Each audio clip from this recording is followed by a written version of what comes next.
Hello, dear students. In this video, we're going to continue our chapter about the nervous system, and we will start about the nervous system, part 2.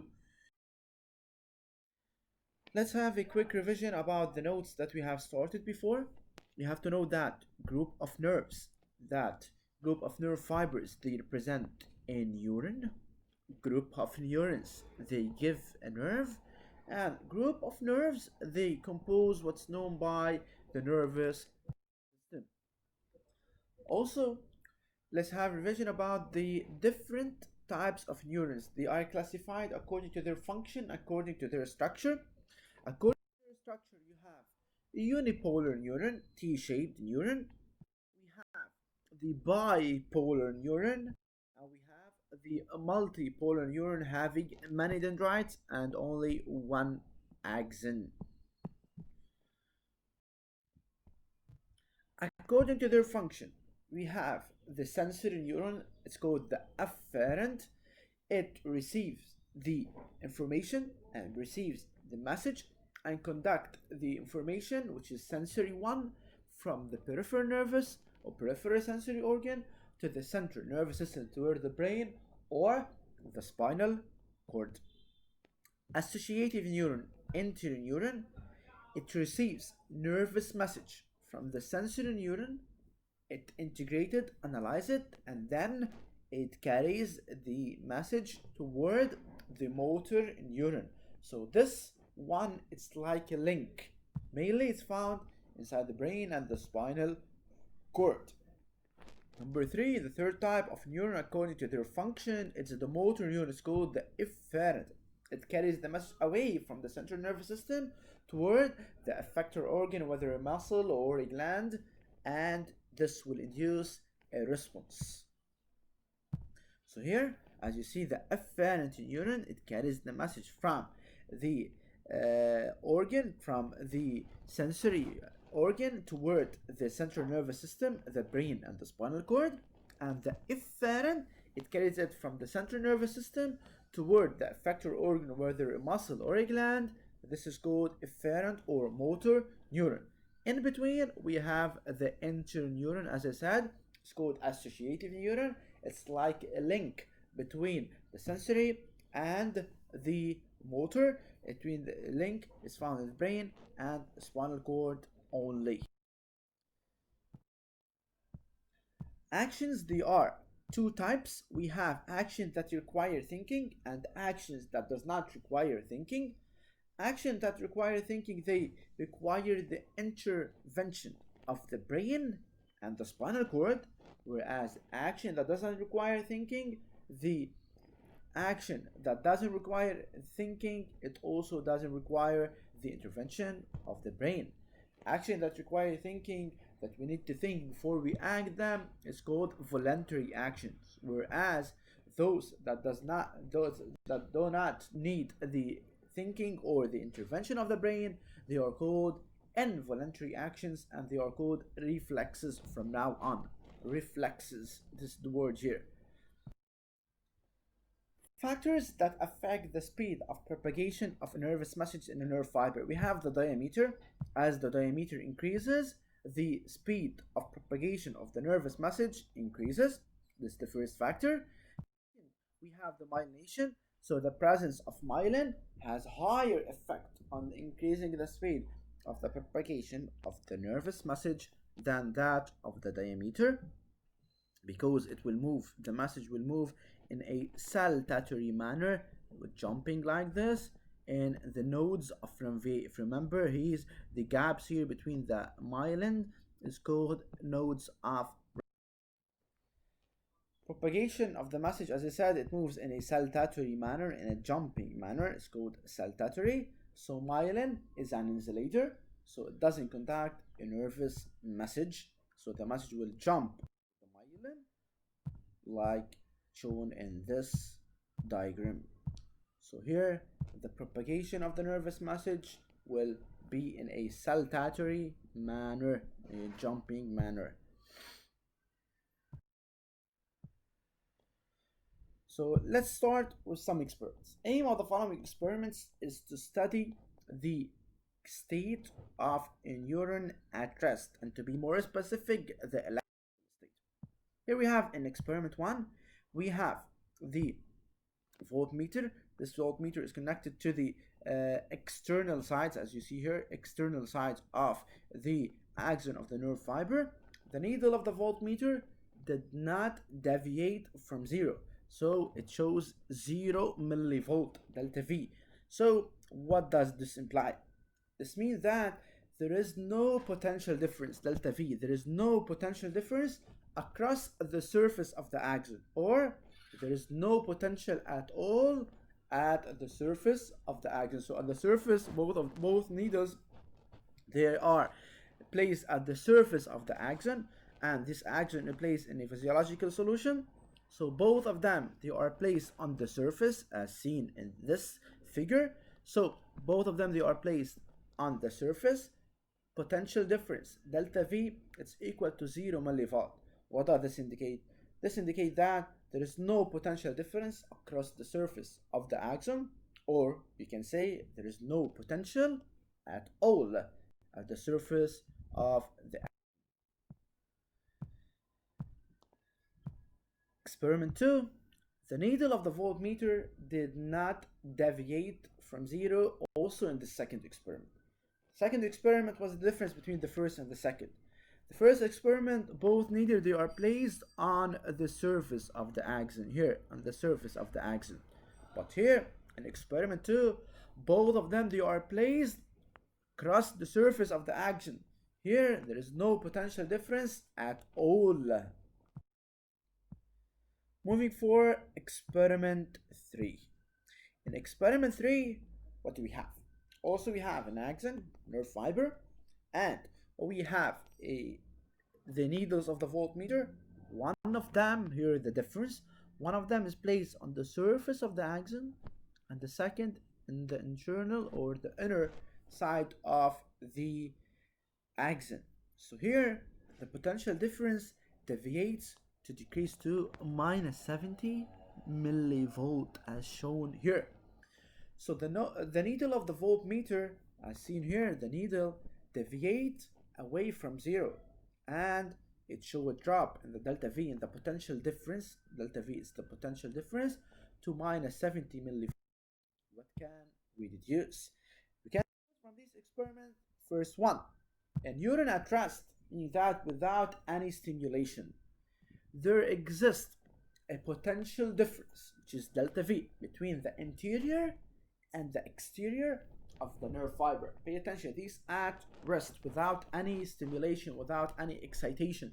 So there exists a potential difference, delta V, between the interior and the exterior of the nerve fiber.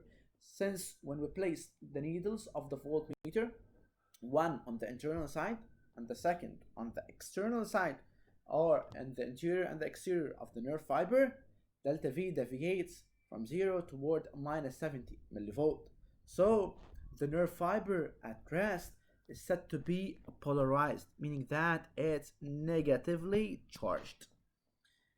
Since delta V is less than 0, then the interior of the nerve fiber is negatively charged with respect to the exterior.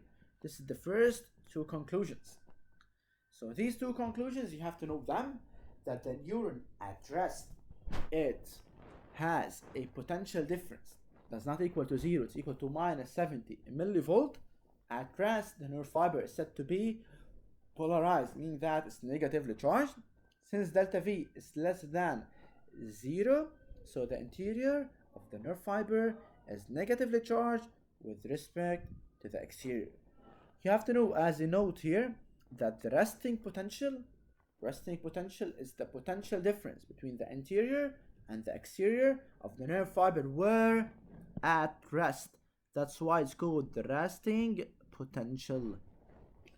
Okay, so I repeat, resting potential is the potential difference existing between the intracellular and the extracellular media of the nerve fiber at rest. That's why it's called potential. Okay, so the resting potential, it's polarized, negatively charged, minus 70 millivolt, needles internal side, external, and that's why it Resting potential. There is an electric charge across the membrane of the nerve fiber. This is called membrane potential. This is found across the membrane. So the resting potential, when the cell is not firing, meaning that it's not stimulated, it's at rest, is a 70 millivolt difference between the internal and the external.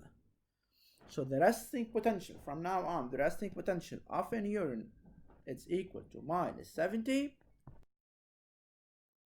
So this document is showing the resting potential. A cell is not excitable, they are resting. They have a resting potential and charge across the plasma membrane between the internal and the external.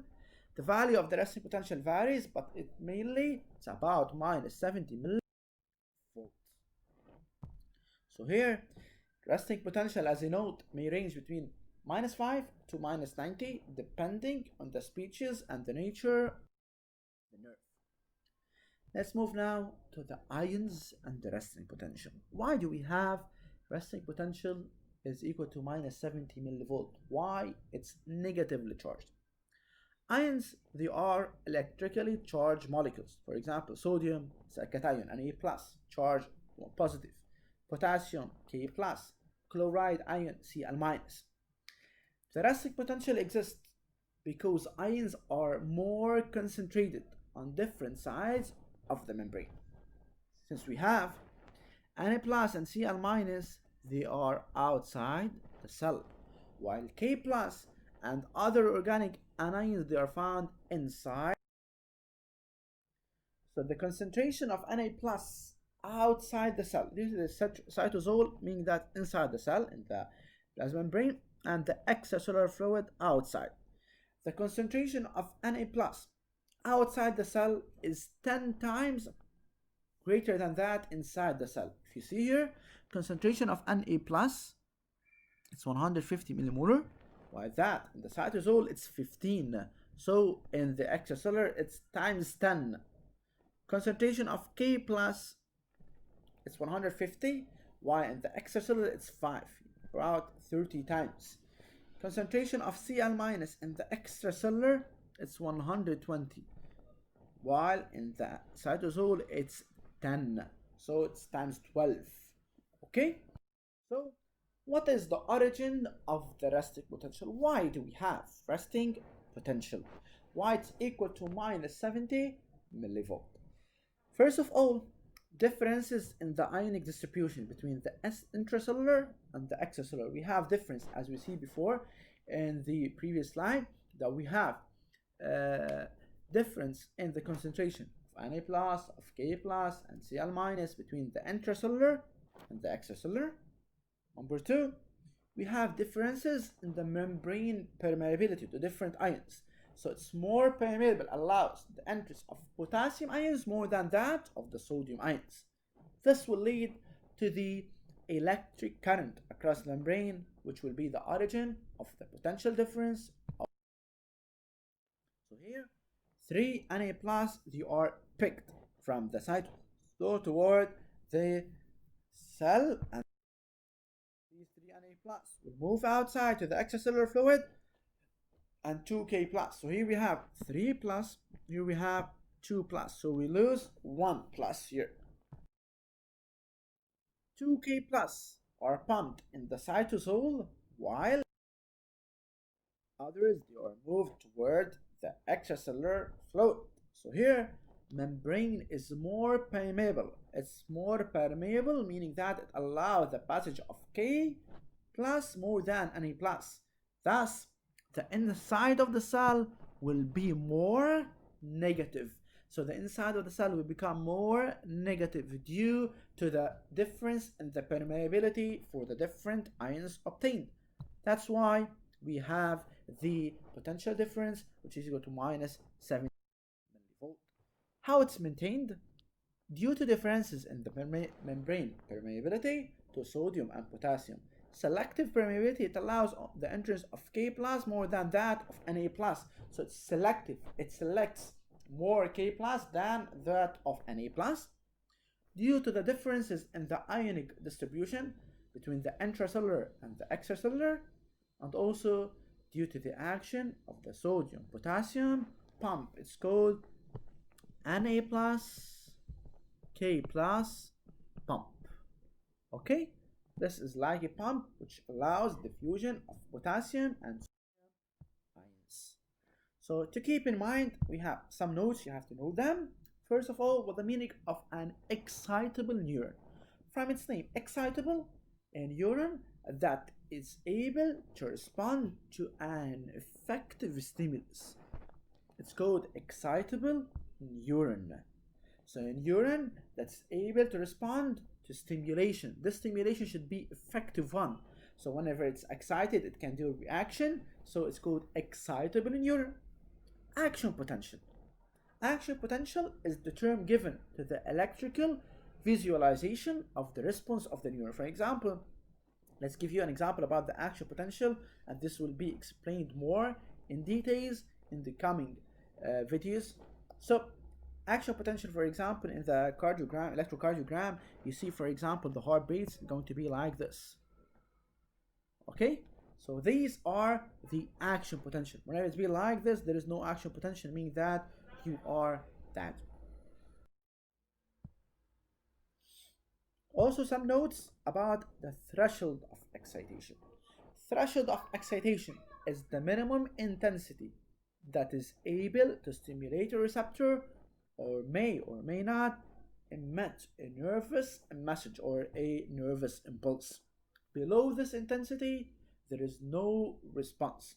For example, I can't feel hot unless the temperature is, let's say, 30 degrees. Below 30 degrees, I can't feel hot. It's normal with respect to, according to me, it's normal. Below 30. Above 30, I will feel very hot. So 30 will be the threshold of excitation. Below 30, I didn't feel anything. It's normal. Above 30, I start to feel hot. So this is an example, a simplification for the threshold of excitation. For example, if I want to do a, let's say, a reaction, okay? A reaction, I need 10 grams of, let's say, sodium bicarbonate. Below 10 grams, there is no reaction. Above 10 grams, the reaction is going to be normal and it works. So here, threshold, it's the minimum level or the minimum intensity needed to cause a reaction. So let's say below 10 ampere or below 10 ampere, let's say below this intensity, I equal 10 ampere, there is no reaction. So 10 ampere is the threshold of excitation.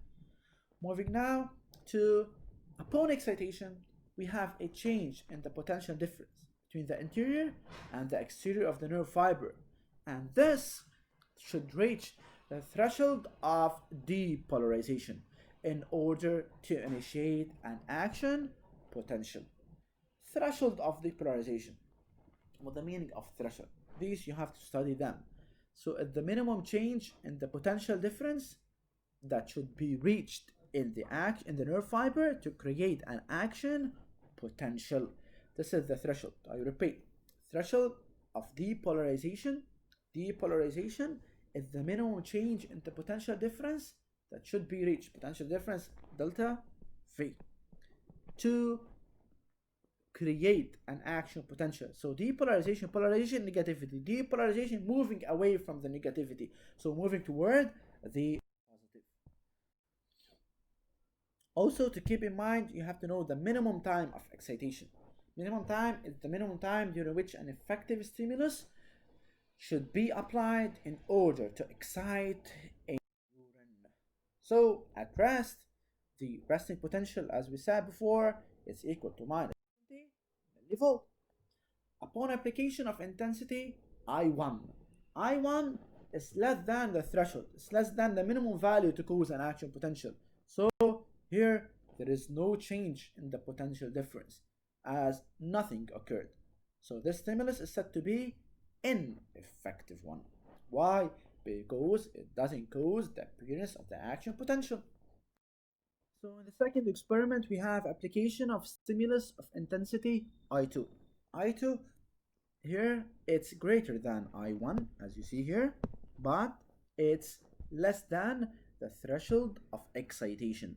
So here I2 is greater than I1, but it's less than the threshold of excitation.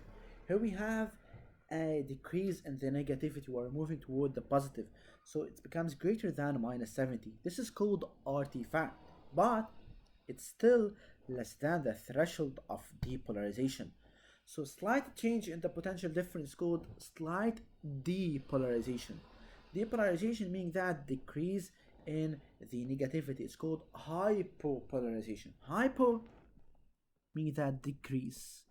Polarization, negativity. So decrease in the negativity. We call it artifact. But you have to know both terms. You have to know that it's called hypopolarization, and also you have to know that it's called artifact. Let's make it simple. Hyperactive. Whenever I say, for example, this student is hyperactive. What the meaning of this? Hyperactive meaning that it's very active. It's active higher than the normal. So hyperpolarization, polarization negative. So hyperpolarization, it's increase in the negativity. Hypo is the opposite, is the decrease in the negativity. So decrease in the negativity meaning that we're moving toward the positive.